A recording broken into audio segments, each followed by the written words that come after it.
All right, let's get further into the story now. Joining me, Sipho Ngwema, spokesperson for the Competition Commission. Sipho, thanks for coming in. Thank you. It's a pleasure. Before we get into the exact details of the agreements, I want to emphasize that I haven't heard any admissions of guilt or perhaps any fines issued. Why is that? We decided, must remember we started this thing in 2015, interacting with the schools, but I think our approach was more emphasis on advocacy. Yeah. But we then initiated an investigation because we were receiving more, but also extended that to national. But I think what we want to do in terms of this, we said to ourselves, there are thousands of schools out there, and we needed to maintain a balance between law enforcement and making sure that schools are not involved in protracted litigation, because at the end of the day, it is the parents themselves who will pay for that litigation, the ones we are trying to save in terms of the school prices. But also because these schools that we have settled with today, they came forward, they were willing, and they cooperated with us in terms of reaching this agreement, because they agree that their behavior must change, they agree that the prices must come down, they agree that the parents must have choices. That will make sure that the prices are coming down and the quality improves. So that's why, in terms of this phase, we're maintaining that balance to make sure that we don't keep schools in litigation, we want schools in the classrooms. So when we take a closer look to the actual agreements with the manufacturers, I believe that, of course, as you say, one of them would be for a bidding process to be undertaken so that you have a competitive scene when they're choosing the manufacturers. But what else is in that agreement that compels schools? What we have agreed with schools, and in terms of that agreement, because including the governing bodies have now pledged, we want them to have more than one supplier where reasonably possible. You also want them to make sure that the school uniform stays generic as possible. And when then they appoint those suppliers, it must go through a transparent bidding process within set intervals of between 3 to 5 years.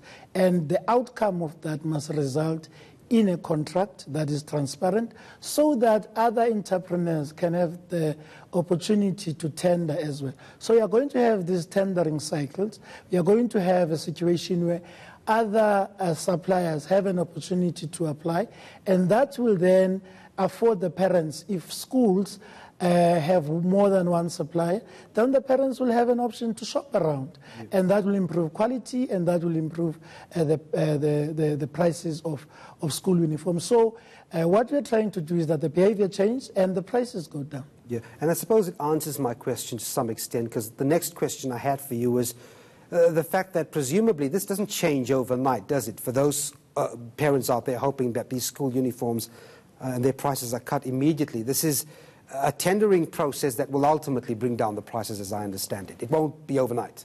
No doubt about that, and that's why we had the Independent Association of Independent Private Schools. We also had FEDSAS. So they are educating governing bodies. We are monitoring with them. So yes, there's a lot of education process because we want people to understand, and we are glad that the governing bodies are doing that. Schools are beginning to understand.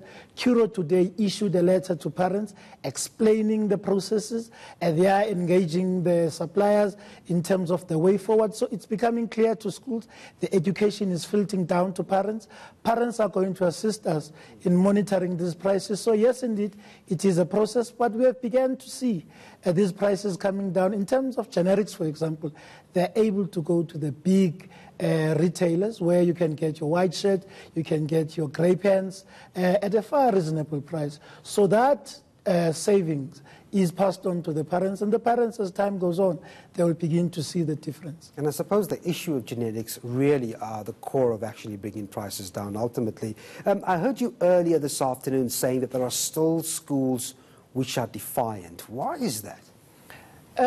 Some of the schools have relationships with the suppliers, and some of the relationships, they may be blood relationships or people who have been there for many years supplying the schools. So you have that intransigence. However, we are trying to warn schools that as much as we are playing softy with them now because we understand the schools exist there for the good of all of us and their mandate is to teach, But there will come a time where we have to come down on them like a ton of bricks. Yeah. And if they don't listen to us, they don't listen to the governing bodies have agreed with us that they are going to send those schools to us, and we'll drag them to the competition tribunal where fines will have to be effected. What's the timeline on those defined schools?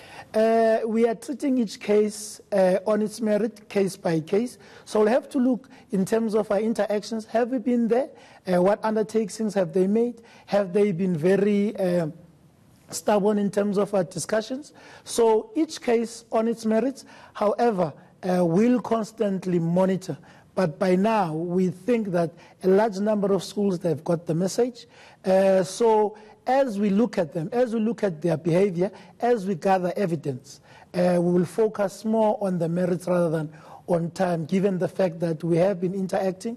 So if there's a case in the near future, very near future, of a school that is simply defiant, we'll have to deal with that school, and that school will have to come to the competition tribunal. Sipho, we'll leave it there. Thanks very much indeed for coming in. That was